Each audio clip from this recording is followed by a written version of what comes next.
Jika sebuah masakan bisa ditemukan hampir di seluruh Sumatera, tetapi rasanya tidak pernah benar-benar sama, apakah itu masih satu masakan yang sama? Di Sumatera, nama itu disebut berulang kali. Gulai. Ia hadir di dapur rumah, di kenduri adat, di rumah makan besar, hingga di warung kecil pinggir jalan. Warnanya bisa kuning, merah, bahkan coklat gelap. Bahannya bisa daging, ikan, ayam, sayur, atau apapun yang tersedia. Namun tidak ada satu versi yang bisa dianggap paling benar. Di atas api kecil, santan dipanaskan perlahan. Rempah yang dihaluskan masuk ke kuali tanpa takaran pasti. Tidak ada resep tertulis, tidak ada standar tunggal. Yang ada hanya pengalaman, ingatan, dan kebiasaan yang diwariskan. Apa yang sebenarnya membuat semua ini tetap disebut gulai? Pertanyaan itu membawa kita menelusuri dapur-dapur di Sumatera, sekaligus sejarah panjang pertemuan manusia dan rempah. Jika gulai hadir dalam begitu banyak bentuk, daging, ikan, ayam, sayur, kepala ikan, hingga bahan yang hanya ditemukan secara lokal, lalu apa yang sebenarnya membuat semuanya tetap disebut gulai? Apakah gulai hanyalah teknik memasak berbasis santan dan rempah? Ataukah gulai berfungsi lebih jauh sebagai pengikat budaya di pulau yang terdiri dari begitu banyak etnis, bahasa, dan cara hidup? Untuk menjawab pertanyaan itu, kita perlu melihat gulai bukan hanya sebagai makanan, tetapi sebagai jejak sejarah yang masih dimasak hingga hari ini. Sejarah gulai tidak dapat dilepaskan dari posisi Sumatera dalam jalur perdagangan rempah dunia. Sejak berabad-abad lalu, pulau ini menjadi persinggahan penting bagi pedagang dari India, Timur Tengah, dan wilayah Asia Tenggara lainnya.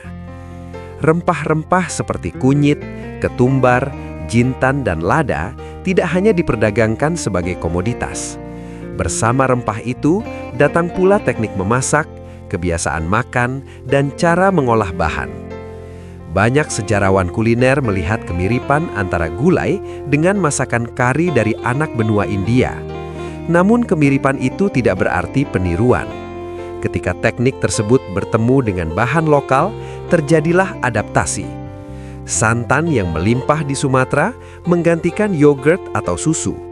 Rempah disesuaikan dengan apa yang tumbuh di sekitar. Tingkat kepedasan mengikuti selera dan iklim. Dari proses inilah, gulai mulai mengambil bentuknya sendiri. Di Minangkabau, gulai berkembang seiring dengan sistem adat dan perayaan. Ia menjadi masakan utama dalam kenduri dan upacara penting. Di Aceh, pengaruh Timur Tengah dan India berpadu dengan tradisi lokal yang kuat terhadap bumbu dan rempah. Sementara di wilayah Melayu pesisir, gulai cenderung lebih ringan dengan penggunaan daun aromatik yang khas. Tidak ada satu wilayah yang bisa mengklaim sebagai tempat lahir gulai. Masakan ini bergerak, berubah, dan menyesuaikan diri, seperti masyarakat yang memasaknya. Di balik semua variasi gulai, ada elemen yang hampir selalu hadir. Santan menjadi fondasi utama. Ia memberi rasa dasar, tekstur, dan warna yang langsung dikenali. Tanpa santan, gulai kehilangan ciri paling dasarnya. Rempah berfungsi sebagai penanda identitas. Kunyit memberi warna kuning yang khas. Ketumbar menghadirkan rasa hangat. Lengkuas dan jahe memberi lapisan aroma segar. Cabai menentukan arah rasa, apakah tajam, seimbang, atau ringan. Bahan utama gulai mencerminkan lingkungan tempat ia dimasak. Di wilayah pesisir, ikan dan hasil laut lebih dominan. Di pedalaman, daging sapi, ayam, atau hasil kebun menjadi pilihan utama. Gulai nangka, gulai daun singkong, dan gulai sayur menunjukkan kemampuan masakan ini beradaptasi dengan kondisi ekonomi dan ketersediaan bahan. Teknik memasak juga menjadi bagian penting dari identitas gulai. Api kecil dan waktu panjang bukan pilihan, tetapi kebutuhan. Rasa gulai dibangun secara bertahap. Santan harus dijaga agar tidak pecah. Rempah harus matang sempurna agar tidak meninggalkan rasa mentah. Proses ini menuntut kesabaran dan pengalaman. Dalam ingatan banyak orang, gulai identik dengan peristiwa besar. Ia dimasak dalam jumlah banyak untuk pernikahan, kenduri, dan perayaan adat. Proses memasaknya melibatkan banyak orang dan berlangsung berjam-jam. Namun cara masyarakat mengonsumsi gulai kini berubah. Gulai hadir di rumah makan, warung pinggir jalan, hingga restoran modern. Ia juga hadir dalam bentuk bumbu instan dan produk kemasan. Prosesnya dipersingkat, takaran dibuat lebih pasti, rasa disesuaikan dengan selera pasar yang lebih luas. Perubahan ini membuka akses. Gulai bisa dinikmati oleh lebih banyak orang di lebih banyak tempat. Tetapi perubahan ini juga memunculkan pertanyaan. Apakah gulai masih memiliki nilai budaya yang sama ketika ia diproduksi secara massal? Ataukah ia telah bergeser menjadi sekedar produk? Di sebuah dapur di Payakumbuh, seorang juru masak berusia lanjut mengingat bagaimana ia pertama kali belajar memasak gulai. Tidak ada resep tertulis. Ia belajar dengan melihat, mencium, dan mencicipi. Kesalahan dikoreksi langsung di depan kuali. Di Aceh, seorang penjual gulai ikan menceritakan pentingnya konsistensi. Pelanggan akan langsung tahu jika rasa berubah. Bagi mereka, gulai bukan hanya soal kenyang, tetapi soal kepercayaan. Di kota besar, generasi muda mengenal gulai dengan cara yang berbeda. Banyak yang pertama kali mencicipinya di rumah makan, bukan di dapur keluarga. Hubungan mereka dengan gulai lebih praktis, lebih cepat, dan lebih individual. Cerita-cerita ini menunjukkan bahwa gulai tetap hidup, tetapi cara ia diwariskan terus berubah. Apakah gulai bisa bertahan tanpa kehilangan identitasnya?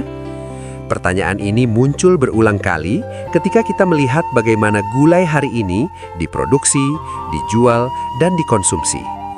Di satu sisi, gulai adalah masakan rumah.